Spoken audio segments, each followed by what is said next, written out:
Hello and welcome to the 18 WJTS News for Tuesday, June 3rd, 2025. Thank you so much for choosing us for your local news coverage this evening. I'm Kaitlyn Neukam reporting. Indiana State Police have issued a statewide silver alert for a missing 19-year-old man from Bristow, Indiana. The Jasper District is leading the investigation into the disappearance of Nick Sood, who was last seen on Monday evening.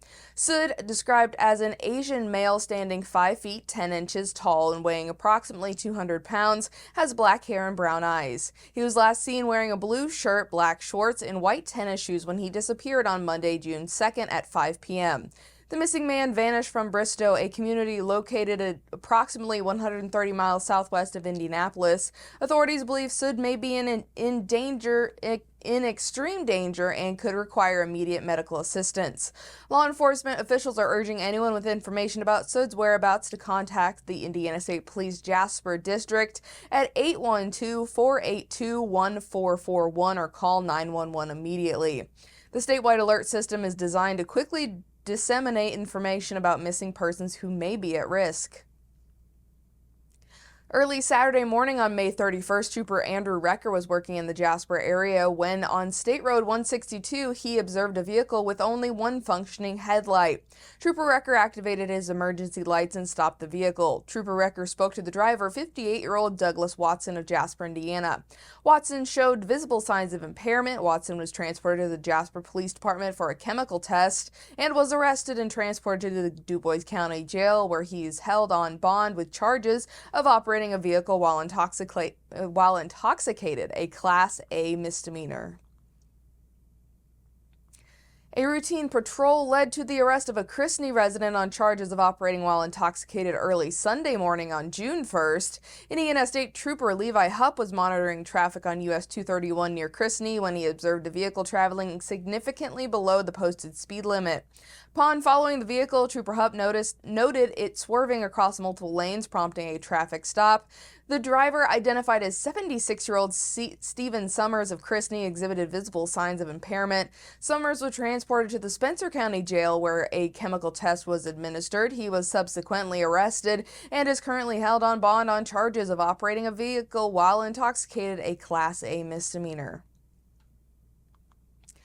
The DuBois County Commissioners covered a range of infrastructure and community initiatives during their recent meeting. Road improvements are underway across several areas, with chip and seal work progressing on County Roads 750, 320 North, and 500 North. A shift in the hot mix overlay schedule will now prioritize 820 East over 75 North to better serve high-traffic areas.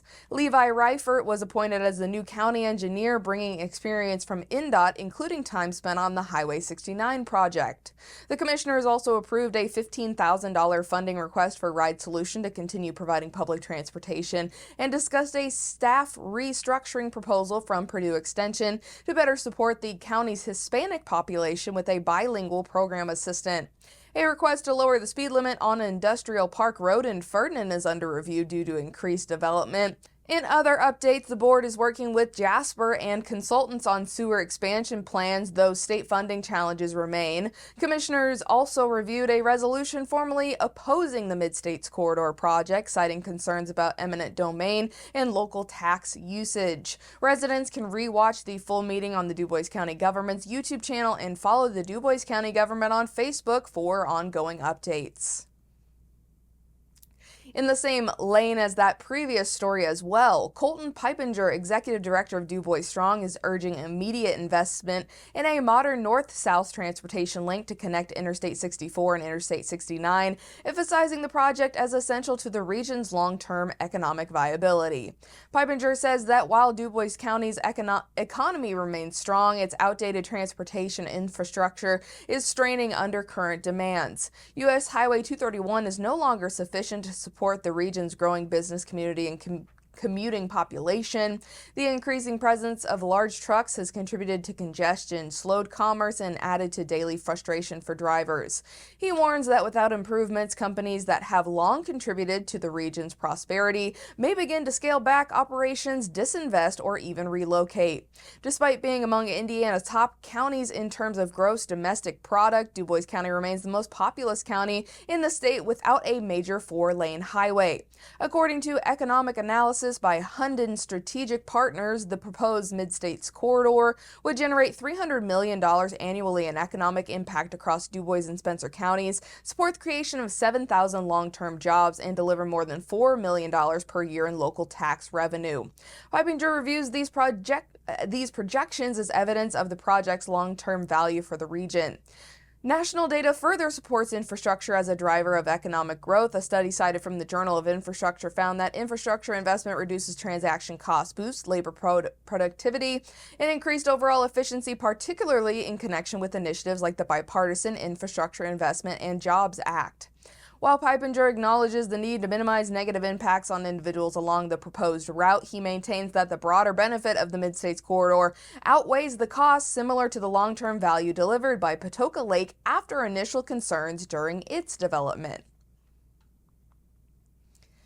The Community Foundation of Crawford County has announced its 2025 grant recipients supporting initiatives that enhance the county's historical preservation, agriculture, infrastructure, and environmental stability.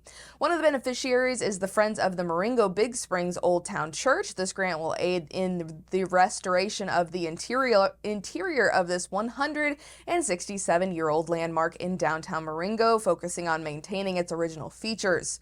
Once completed, the church is expected to serve as a vibrant community center and educational space. The Crawford County Parks Board also received funding for their livestock barn ventilation project at the Crawford County Fairgrounds. This grant will facilitate the installation of 5 industrial ceiling fans, improving air circulation and comfort within that barn. Additionally, the Crawford County Solid Waste Management District has been awarded a grant to support electronics amnesty days. This initiative provides residents with a free, safe, and legal way to dispose of old electronics and appliances such as TVs, computers, microwaves, and dehumidifiers.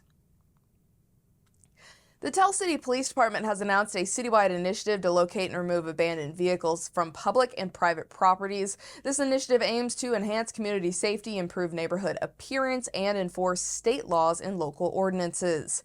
Under these guidelines, a vehicle may be classified as abandoned if it is left illegally parked or unmoved on public property for more than 3 consecutive days, is visibly inoperable, such as having flat tires, broken windows, or missing parts, or is blocking traffic or creating a hazard. Additionally, vehicles that are 6 or more model years old, mechanically inoperable, and left on private property yet visible from public spaces for over 30 days also qualify. Officers will be conducting a sweep across the city to identify such vehicles. If a vehicle meets this criteria, a 72-hour notice will be issued. If the vehicle is not moved within that window, it will be towed at the owner's expense. The department urges residents to take swift action if they suspect their vehicle may be in violation. Last week in Boonville, Indiana, local high school student Noah Crowley made a meaningful contribution to the community by donating sensory toys to the Boonville Police Department. The initiative was part of an English honors class assignment where students were encouraged to find ways to give back to their community. Crowley chose to focus on supporting individuals, particularly children who may find themselves in stressful situations. He raised funds to purchase sensory toys, items designed to provide comfort and aid in emotional regulation during traumatic events. These toys are now available to officers for distribution during emergency responses, offering a tool to help soothe and calm those affected. And don't forget, the 2025 Fern and Heimat Fest, sponsored by Master Brand, is set for Friday and Saturday, June 20th and 21st at the Ferdinand Community Center grounds. Friday kicks off at 5 p.m. with food booths, the Best Home Furnishings Family Fun Zone, face painting, a magician, and the Du Bois County Rotary Cornhole Tournament.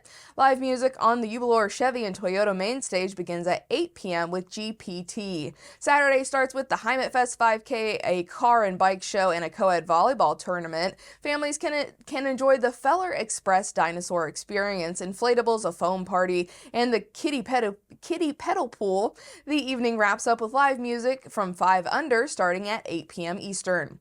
Turtle Soup and raffle tickets will be available throughout the weekend. For the full schedule and registration details, you can visit our website over on WJTS.tv. And that is your Tuesday news right here on 18 WJTS. Next up is your weekly trip to the Du Bois County Humane Society.